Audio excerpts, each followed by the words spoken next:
اور اپنا اسلام کے دائرے میں آنے کے لیے جس بنیادی چیزوں کی ضرورت ہے ان کا معاملہ یہی ہے کہ قرآن مجید کو پڑھا جائے اور نبی کے فرمان کو پڑھا جائے۔ جب ہم یہ پڑھیں گے اور دوسروں تک ہم یہ کوشش کریں گے پہنچانے کی، تو مالک و مولا بھی راضی اور مدینے والا تاج بھی راضی۔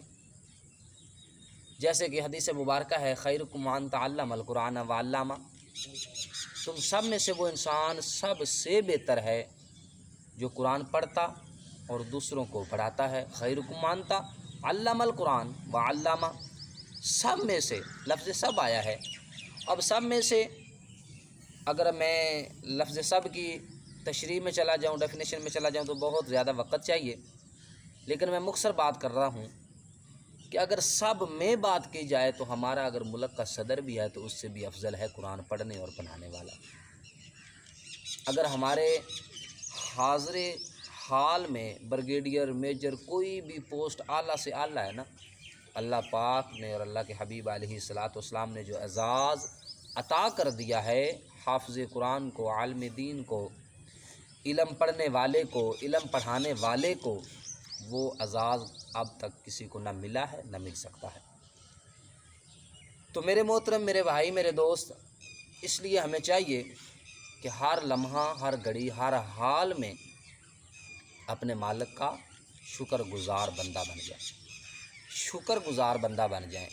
شکر والے بن جائیں۔ الشکرۃ من العال، ایسے شکر والے بن جائیں، ایسے شکر والے بن جائیں کہ رب ہم پہ راضی ہو جائے۔ جب رب راضی ہوگا تو جگ راضی ہو جائے گا۔ تو ہم جگ کو راضی کرنے کی کوشش میں ہیں، رب کو راضی کرنے کی کوشش میں نہیں ہیں۔ تو جب تک ہم رب کو راضی نہیں کریں گے جگ راضی نہیں ہو سکتا۔ میں اگر قرآن کے دلائل دیتا جاؤں تو ہم باہر لگ جائیں گے۔ میں ایسیاں ہستیاں دکھا سکتا ہوں، ایسی ہستیاں ہیں جہاں میں جنہوں نے صرف رب کو راضی کیا ہے اور رب العالمین نے اس کا بدلہ جہان ان کے قدموں میں ڈال دیا، کائنات ان کے قدموں میں آ گئی۔ اگر میں ان ہستیوں کا ذکر کروں جنہوں نے صرف رب کو راضی کیا اور رب کی رضا کے لیے اپنا جینا مرنا وقف کر دیا، دین اسلام کے لیے وقف کر دیا،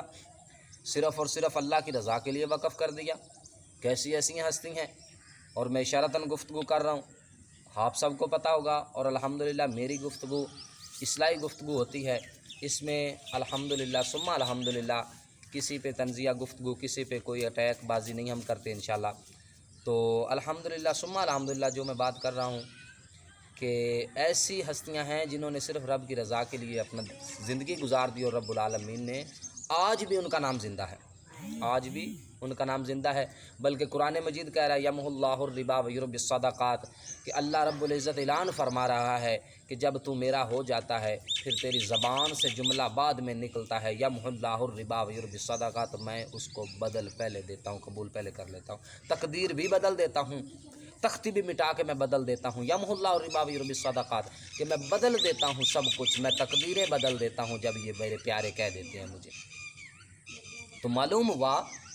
کہ جن لوگوں نے رب العالمین کی بارگاہ میں اپنی زندگی کو وقف کر دیا دین اسلام کے لیے، رب ان پہ راضی ہو گیا۔ ذالک الکتاب لا ریب فیہ،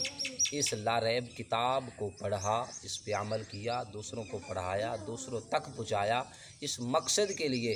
جو بھی عمل کیا اللہ پاک ان پہ راضی ہو جاتا ہے۔ اور کوشش کیا کریں کہ کوئی بھی بات سنیں اس کو دوسروں تک پہنچائیں۔ اللہ کے نبی علیہ الصلاۃ والسلام نے فرمایا جس نے میری ایک حدیث مبارکہ سنی اور دوسروں تک پہنچا دی، اور جن دوسروں نے سنی انہوں نے آگے پہنچا دی، جب تک وہ آگے چلتی جائے گی، جو جو اسے پہنچاتے جائیں گے، جو جو آگے بتاتے جائیں گے، اللہ رب العزت سب کے درجات میں بلندیاں عطا کرتا جائے گا، سب کو ثواب اور اجر ملتا جائے گا۔ تو میرے محترم، جس نے حدیث مبارکہ سنی اور دوسروں تک پہنچا دی، اللہ کے نبی علیہ الصلاۃ والسلام کی حدیث مبارکہ ہے جس نے سنا اور دوسروں کو سنا دیا، اللہ تعالیٰ اس کے چہرے کا نور بڑھا دیتا ہے۔ تو رب العالمین کی بارگاہ میں دعا ہے کہ مالک